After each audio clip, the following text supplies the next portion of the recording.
नमस्कार, मी Aditya Nimkar. Miles to go आदीमध्ये आपलं स्वागत आहे. रीडिंग नाव सिरीजमध्ये आज मी ज्या पुस्तकाबद्दल बोलणार आहे ते इंटरनॅशनल बेस्ट सेलर पुस्तक आहे. या पुस्तकाचं नाव आहे इकिगाई. इकिगाई म्हणजे नेमकं काय, या पुस्तकात असं विशेष काय आहे, या सगळ्याबद्दल आपण बोलणार आहोत.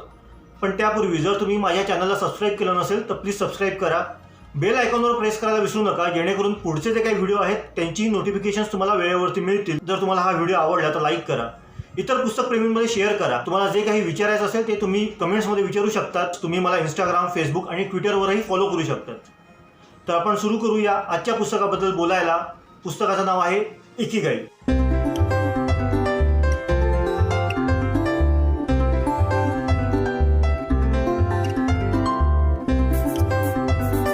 आज जगावर एका महामारीचं सावट आहे. अनेक जण असतील ज्यांनी आपले आप्त स्वकीय या कोरोनामध्ये गमावले असतील. अनेक जण या कोरोनामधून सुखरूप बाहेरही पडले असतील. लॉकडाऊनमुळे त्यांना त्रास होत असेल, थोडं नैराश्य आलं असेल. या सगळ्यामध्ये कधी नव्हे ते आपण आपलं जगणं आणि मृत्यू याकडे इतक्या जवळून पाहिलं असेल, त्याचं एक भेदक दर्शन आपल्याला झालं असेल. आपण का जगतोय, हे काय आहे नक्की आयुष्य, याबद्दल आपण परत विचार करायला सुरुवात केली असेल. हा सगळा अस्थिरपणा पाहून, भोवतालच्या बातम्या पाहून, परिस्थिती पाहून तुमचं मन विटलं असेल. आणि अशा परिस्थितीमध्ये कधी नव्हे ते इकिगाई हे पुस्तक तुम्हाला अत्यंत महत्त्वाचं वाटेल. इकिगाई हे पुस्तक मूळचं इंग्लिश आहे, पण इकिगाई ही टर्म जापनीज आहे. इकी आणि गाई हे दोन वेगवेगळे शब्द आहेत, जे एकत्र केल्यावर शब्द बनतो इकिगाई. आणि या इकिगाईचा अर्थ आहे आपल्या अस्तित्वाचा अर्थ. जपानमध्ये ओकिनावा नावाचा प्रांत आहे आणि या प्रांतामध्ये शतायुषी लोकांची संख्या खूप मोठी आहे. आता इथल्या लोकांच्या दीर्घायुष्याचं नेमकं रहस्य काय हे जाणून घेण्यासाठी हेक्टर गार्सिया आणि फ्रान्सिस मिलरस या दोन लेखकांनी तिकडे जाऊन त्यांच्याशी बातचीत केली. तिथल्या लोकांना जाणून घेतलं, त्यांचा आहार विहार, त्यांचं लाईफस्टाईल, त्यांचे एकूण जीवनाकडे बघण्याचा दृष्टिकोन, ते काय व्यायाम करतात, या सगळ्या गोष्टींचा परामर्श घेतला. त्यांच्याशी बोलले, संवाद साधला. या सगळ्यातून त्यांना जे काही समजलं, जो सर्व्हे केला गेला, त्यातून त्यांचा जो काही परिपाक निघाला तो म्हणजे हे पुस्तक इकिगाई. या पुस्तकामध्ये फक्त दीर्घायुष्याबद्दलच दिले असं नाही, या पुस्तकात इतर अनेकही गोष्टी दिल्या आहेत ज्या आपल्याला वाचताना फार भावतात आणि आपण जगण्याकडे, आपल्या अस्तित्वाकडे एका वेगळ्या दृष्टिकोनातून पाहू लागतो. या पुस्तकातून अनेक गोष्टी समजतात. जपानमधल्या संस्कृतीतले अनेक भाग आहेत, अनेक घटक आहेत जे आपल्याला आधी कदाचित माहीत नसतील, त्या पुस्तकाच्या निमित्ताने ते कळतात. उदाहरणार्थ जपानमध्ये रिटायरमेंट म्हणजे निवृत्ती हा शब्दच अस्तित्वात नाही आहे. म्हणजे तिकडे रिटायरमेंट मानतच नाहीत. तसंच तिकडे एक म्हण आहे ज्याचा अर्थ होतो कार्यरत राहाल तर शतायुषी व्हाल.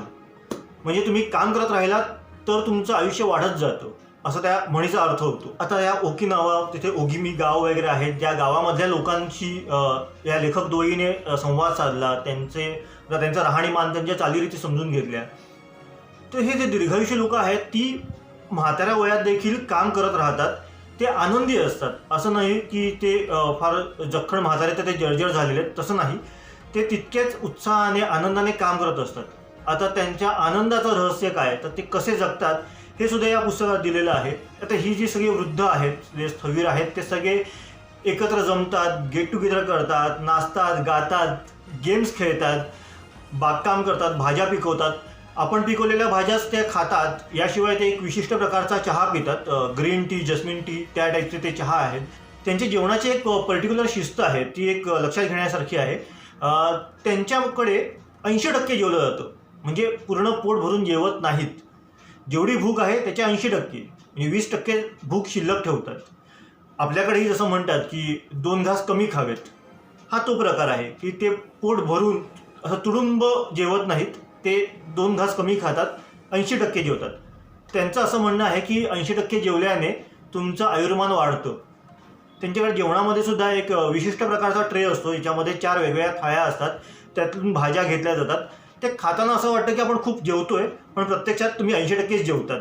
याशिवाय आपल्या जेवणाबद्दल ते असं म्हणतात की आम्ही इंद्रधनुष्य जेवतो. म्हणजे वेगवेगळ्या रंगाचे पदार्थ त्यांच्या जेवणामध्ये असतात. जसं बेल पेपर, ऑलिव्ह वगैरे हे सगळे पदार्थ आहेत ज्यांचे वेगवेगळे रंग आहेत. आणि त्या सगळ्या रंगांचे पदार्थ, ते सगळे पदार्थ ते जेवतात. त्यामुळे ते असं समजतात की आपण इंद्रधनुष्य जेवतोय.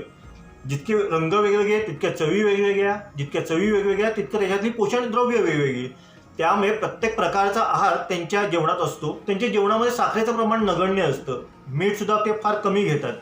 या सगळ्याचा परिणाम त्यांच्या मते त्यांच्या आयुर्मान वाढण्यावरती होतो. हे झालं जेवणाबद्दल. जेवणाव्यतिरिक्त आणखी एक महत्त्वाची गोष्ट म्हणजे व्यायाम. तिकडची लोक व्यायाम करतात, तो एक वेगळ्या प्रकारचा व्यायाम असतो. तिथला एक रेडिओ तायसो नावाचा व्यायाम आहे जो खूप फेमस आहे. तिकडे तो व्यायाम खूप मजेदार आहे.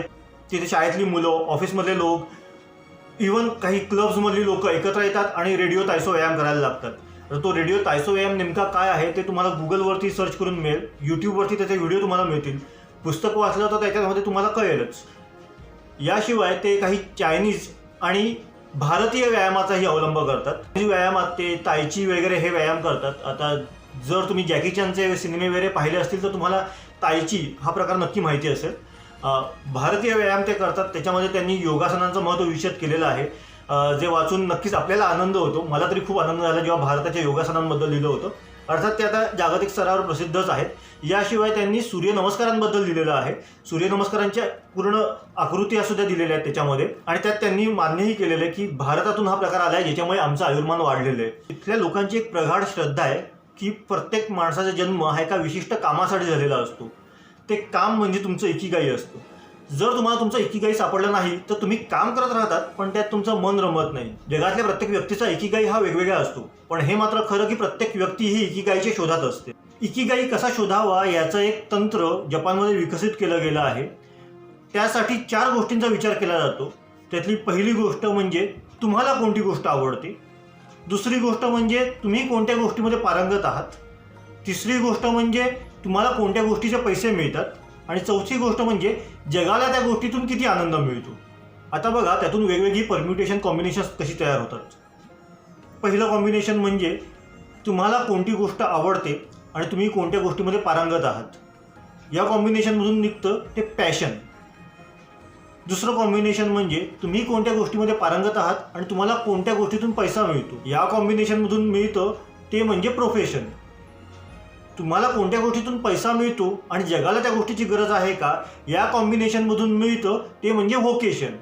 आणि जगाला ज्या गोष्टीतून आनंद मिळतो, जगाला ज्या गोष्टीची गरज आहे तीच गोष्ट तुम्हाला आवडते, या कॉम्बिनेशनमधून जे निघतं ते म्हणजे मिशन. थोडक्यात पॅशन, प्रोफेशन, व्होकेशन आणि मिशन या 4 गोष्टींच्या संगमातून इकिगाई मिळतो. आता आपण हे उदाहरणातून समजून घेऊया. जपानमध्ये एक शेफ आहेत, त्यांचं नाव आहे जिरो उनो. हे वयाच्या 7व्या वर्षापासून सुशी बनवत आहेत. आज त्यांचं वय साधारण 94-95 आहे.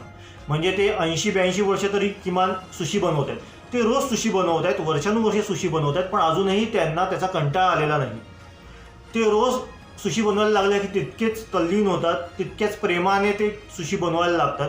आज सुशी बनवून त्यांचं खूप मोठं नाव झालेलं आहे. लोक त्यांच्या हातची सुशी खायला येतात, त्यांना त्यातून चांगला पैसा देखील मिळतो आणि त्यांना त्या कामाचा कधीही कंटाळा येत नाही. थोडक्यात त्यांना असं वाटतं की सुशी बनवण्यासाठीच आपला जन्म झालेला आहे. आणि हे जे रिअलायझेशन आहे ना, त्याला म्हणतात इकिगाई. दुसरं आपण आपल्या परिचयातलं उदाहरण घेऊया, सचिन तेंडुलकर. सचिन तेंडुलकरचा इकिगाई काय आहे? क्रिकेट. म्हणजे त्याला कोणती गोष्ट आवडते तर क्रिकेट. त्याने मेहनत करून तो त्यामध्ये निष्णात झाला, पारंगत झाला. त्यातून त्याला पैसा देखील चांगला मिळतोय. जगाला त्याचा क्रिकेट बघून खूप आनंद मिळतोय. त्यामुळे या 4ही गोष्टींचा म्हणजे पॅशन, प्रोफेशन, व्होकेशन, मिशन या 4 गोष्टींचा संगम बरोबर क्रिकेटमध्ये सापडतो. म्हणून सचिनचं क्रिकेट हे इकिगाई आहे.